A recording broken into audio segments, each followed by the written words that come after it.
Support WrestleTalk!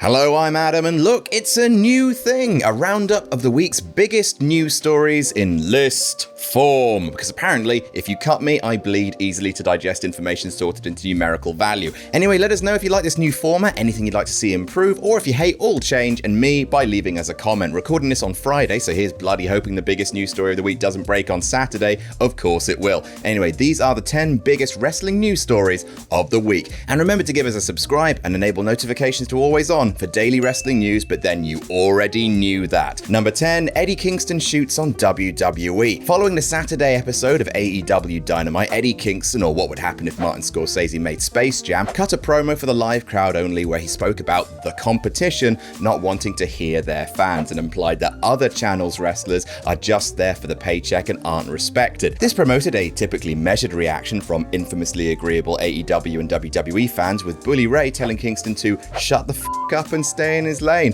Hooray for measured wrestling discourse. Number 9, Sonjay Dutt leaves WWE for AEW. With all the WWE releases this year, it's just nice to see someone just quit, I guess. Former X Division wonderkind Sonjay Dutt has been working as a producer for WWE and NXT since 2019, but reportedly handed in his notice 2 weeks ago to immediately turn up backstage in AEW on Wednesday, where he's now believed to be signed. Good for him. Number 8, rest in Patriot. On Thursday, it was revealed on Facebook by a friend that Del Wilkes, best known to wrestling fans as The Patriot, has passed away at the way too young age of 59. Wilkes wrestled around the world in promotions like the AWA, WCW, and All Japan Pro Wrestling before arriving for a relatively short stint in WWE. Fans might remember that he was originally given what would go on to become Kurt Angle's medal theme, which he entered to for his biggest WWE match, battling Bret Hart for the WWF Championship at In Your House Ground Zero in 1997. Our thoughts are with the friends and family of Del Wilkes. Rest in peace. Number 7, Seth Rollins and Becky Lynch get married. I now pronounce you husband and man. Seth Rollins teased that he and Becky Lynch were getting married on Tuesday, and WWE congratulated the couple on Instagram. We'd also like to extend our congratulations for their very happy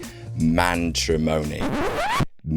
Matrimony. Number 6, wrestling ratings. WWE Raw got its third lowest rating ever this week, and its lowest non-holiday rating of the year, with just 1.57 million viewers, which is a shame because Raw has started to slowly improve as of late, but also may be good if this number continues to motivate better, more cohesive shows. AEW Dynamite has rebounded now, back in its Wednesday night time slot, averaging 883,000 viewers, almost double of what it was getting on Friday nights last month. This could be down to Jim Ross tricking viewers that they were watching WWE Dynamite, though. Number 5, Roman Reigns buries the roster. Roman Reigns appeared on Peter Rosenberg's Cheap Heat podcast to say there ain't nobody he can currently pass the torch to, calling Drew McIntyre his very distant number 2, but even he ain't there. And while yes, that's kayfabe, it's Roman's whole head of the table shtick, but also, oh no, it's kind of true, as right now only part-timers Edge or John Cena seem like viable candidates for Roman right now. Here's hoping whoever wins Money in the Bank is positioned well to challenge the big head of the dog table. Number 4, Samoa Joe's in-ring return. Samoa Joe has told Ryan Satin's Out of Character podcast that he's absolutely working on getting cleared for an in-ring return in NXT, where he's also working in the scouting department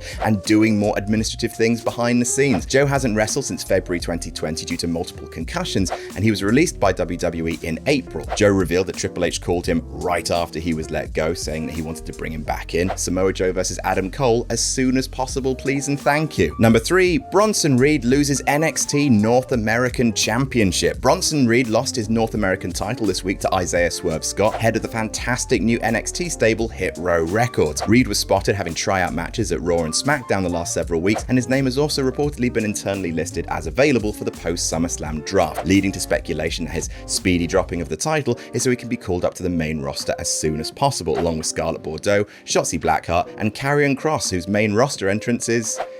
it's real sad, guys. Number 2, Vince McMahon visits the Performance Center. With ratings and live event ticket sales down, Vince McMahon has taken the incredibly rare step of actually acknowledging developmental exists, making a much anticipated trip to the Performance Center to find younger and bigger guys. PW Insider reported that many were worried about the visit as they feared it would come with more releases, but apparently Vince was a breath of fresh air. And doesn't it feel weird to use that phrase in relation to Vince, as we're reliably informed that Vince's breath smells like an old gym that burned down with a bunch of horses inside. And number 1, Lana appears on Talk is Jericho. In her first interview after being released in April, Lana has appeared on Talk is Jericho to talk about her WWE career, recalling how she was personally blamed for someone leaking a picture of her and Rusev's engagement to TMZ while they were feuding, how she was taken off TV for 3 months as punishment, and how her release came as a complete shock. But she's had, quotes, different things in wrestling offered since, and she's been a big part of Miro's success behind closed doors in AEW. And those are the biggest wrestling news stories of the week. What do you think about these stories? Let me know in the comments down below. I'll reply to the 10 with the most thumbs up. Share this video around, and remember to subscribe for daily wrestling news and make WrestleTalk.com your homepage. Jam that jam.